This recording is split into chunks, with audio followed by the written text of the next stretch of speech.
નમસ્કાર, નવનિર્માણ ન્યૂઝમાં આપનું સ્વાગત છે। હું છું વૃદ્ધા બ્રહ્મભટ્ટ। આણંદ જિલ્લામાં ભારતીય જનતા પાર્ટી દ્વારા આયોજિત પંડિત દીનદયાળ ઉપાધ્યાય પ્રશિક્ષણ મહાઅભિયાન અંતર્ગત ત્રિદિવસીય જિલ્લા પ્રશિક્ષણ શિબિરનું સફળ આયોજન કરવામાં આવ્યું હતું। 3 દિવસ સુધી યોજાયેલા આ પ્રશિક્ષણ વર્ગમાં ભાજપના હોદ્દેદારો, અપેક્ષિતો, વિવિધ મોરચા અને સંગઠનના કાર્યકર્તાઓ મોટી સંખ્યામાં ઉપસ્થિત રહ્યા હતા। સમગ્ર પ્રશિક્ષણ કાર્યક્રમ નિયત સમયપત્રક મુજબ સુવ્યવસ્થિત રીતે સંચાલિત કરવામાં આવ્યો હતો। શિબિર દરમિયાન સંગઠન, જાહેર જીવન, પક્ષની કામગીરી, કાર્યકર્તાની નિષ્ઠા, જવાબદારી અને રાષ્ટ્રીય દ્રષ્ટિકોણ જેવા વિવિધ વિષયો પર ઊંડાણપૂર્વક માર્ગદર્શન આપવામાં આવ્યું હતું। ભાજપના વૈચારિક અધિષ્ઠાનને મજબૂત બનાવવાની સાથે કાર્યકર્તાઓમાં સંગઠન પ્રત્યે વધુ સમર્પણ અને જવાબદારીની ભાવના વિકસે તેવા હેતુથી આ પ્રશિક્ષણનું આયોજન કરવામાં આવ્યું હોવાનું આયોજકોએ જણાવ્યું હતું। સૌથી મોટી પાર્ટી બનેલી ભારતીય જનતા પાર્ટીના આજે 14 કરોડ સભ્યો છે। 1951માં ભારતીય જનસંઘના સ્વરૂપે માત્ર ગણતરીના લોકોએ એક વિચાર યાત્રા શરૂ કરેલી કે આજે જનજનની વિકાસ યાત્રા બની ગઈ છે।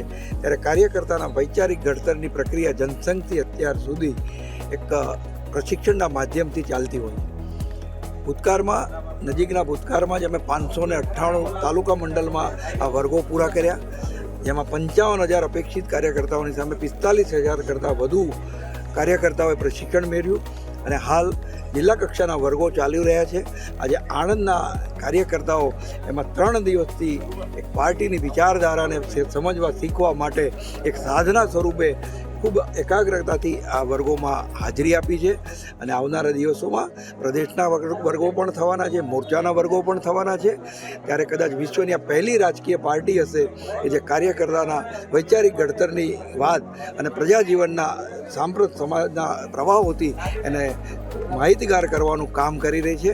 આ એક ખૂબ સારી અને સકારાત્મક પ્રક્રિયા એ પાર્ટીને એક મજબૂતી પ્રદાન કરે છે અને કાર્યકર્તા સમાજ જીવનમાં લોકોના સુખે સુખી, લોકોના દુઃખે દુઃખી અને લોકોની વેદનાને સમજી અને સંવેદના સાથે કાર્ય કરે એવી એક નવીન ઉર્જા સાથે અહીંયાથી વિદાય લેશે।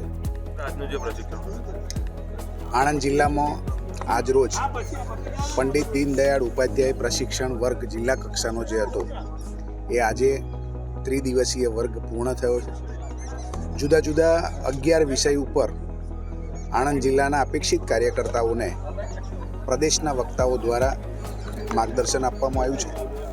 ખૂબ સારા વાતાવરણની અંદર આ આખો પ્રશિક્ષણ વર્ગ કે જેમાં રાજનીતિના મૂલ્યો, સરકારની યોજનાઓ અને ભારતીય જનતા પાર્ટીનો એક કાર્યકર્તા પ્રશિક્ષિત બને એ લક્ષ્ય સાથે આ વર્ગો સમગ્ર ગુજરાતની અંદર આયોજન કરવામાં આવ્યું છે।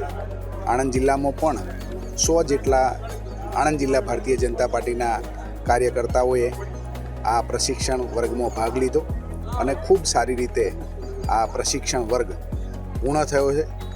આ વર્ગના કારણે આવનાર દિવસોની અંદર ભારતીય જનતા પાર્ટીની વાત, ભારતીય જનતા પાર્ટીના વિચારની વાત છેક બૂથ સુધીના કાર્યકર્તાઓ સુધી પહોંચાડવાનું કામ થશે અને આવનાર દિવસોની અંદર ભારતીય જનતા પાર્ટી જ્યારે 2047માં ભારત દેશ વિકસિત બને એ સંકલ્પ સાથે માનનીય પ્રધાનમંત્રી શ્રી નરેન્દ્રભાઈ મોદી સાહેબ જે કામ કરે છે એ સંકલ્પમાં અમારા ભારતીય જનતા પાર્ટીના એક કાર્યકર્તાનું યોગદાન હોય, એ ભાવ પ્રબળ બને એ કાર્ય આ વર્ગથી થયું છે।